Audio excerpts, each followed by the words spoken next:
Welcome to the book launch of Keghart Volume 3.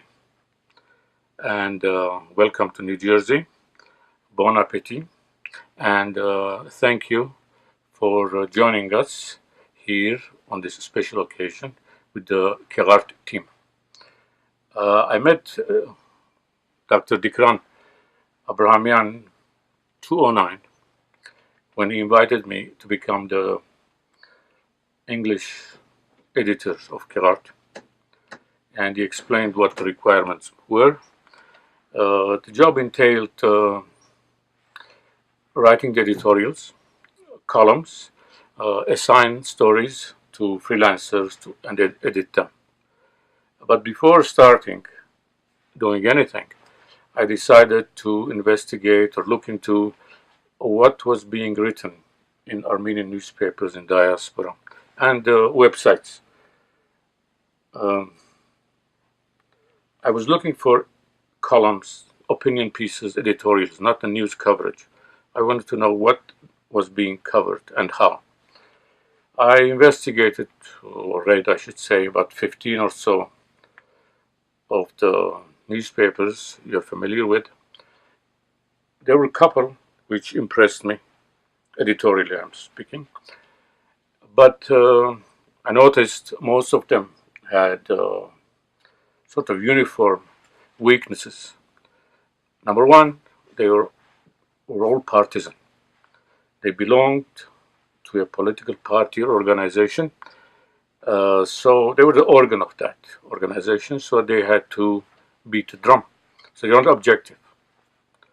The other thing is that there was a limited number of subjects that they addressed. Same subject came up all the time. And the other thing I noticed was that they lacked energy, they lacked verve, they lacked punch. And also I noticed that most of the writers were not professional journalists. They were intelligent people, they could write, and they naturally assumed because they could do that, they could be journalists. But journalism is a profession.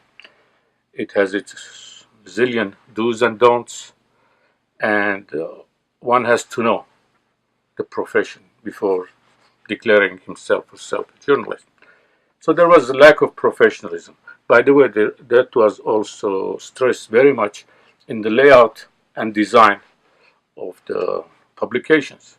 You'd see tons of copy, gray matter, pages of it, unbroken, and that doesn't encourage readership. People get bored, they look at it, they're intimidated, they say, I'm going to read all this stuff, they turn the page. So that's another lack, although that's not related to what I'm talking about.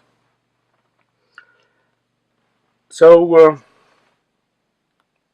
I decided that, with, of course, Dikran's approval and consultation, also the consultation with the Keghart collective, that to address, to do something new, we had to fill these holes.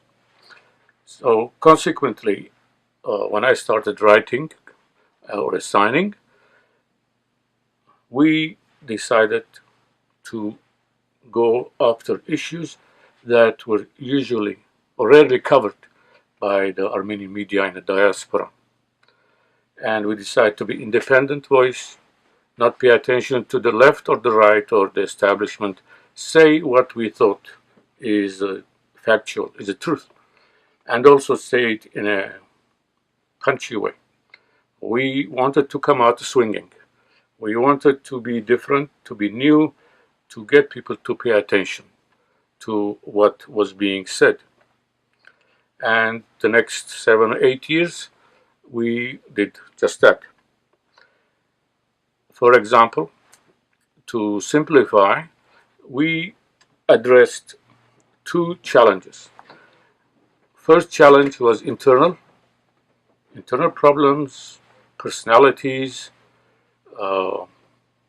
power bases, and then external. The external is obvious. We're talking about Turkey, Erdogan, Aliyev. We even came up with a new word, Turkbeyjan, because they keep saying, Erdogan and Aliyev, they keep saying that it's one nation, two states. So we decided to call them Turkbeyjan. Their agenda is the same. We went after the foreign minister of France. We criticized Western media and Western scholars. Internally, we commented on people like the Catholicos in Echmiadzin. That got thousands of hits and was a big controversial issue. And but it had to be said. We thought it had to be said. We went after Sarkisyan for all his corruption, incompetence. We also went after the Armenian army. We wondered how capable was the Armenian army, the much vaunted Armenian army. We got lots of nasty comments from readers, even being called traitors for questioning the Armenian army's power. But a few days later, there was the April blitzkrieg of Azerbaijan, and the editorial seemed to be justified, that we had asked the right questions. We also went after subjects that Armenian media rarely touched. For example, Armenians of Armenia who went on travel trips to Turkey.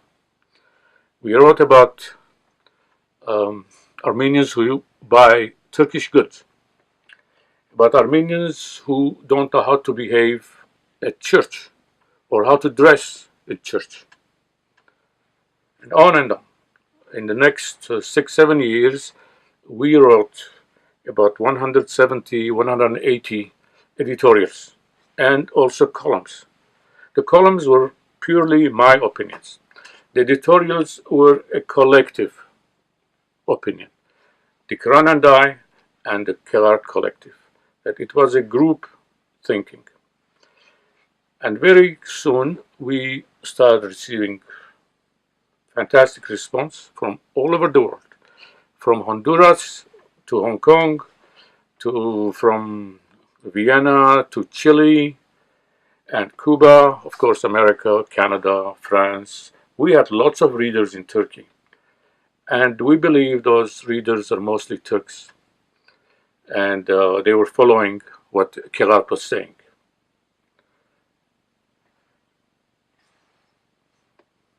Every issue, the circulation went higher and higher.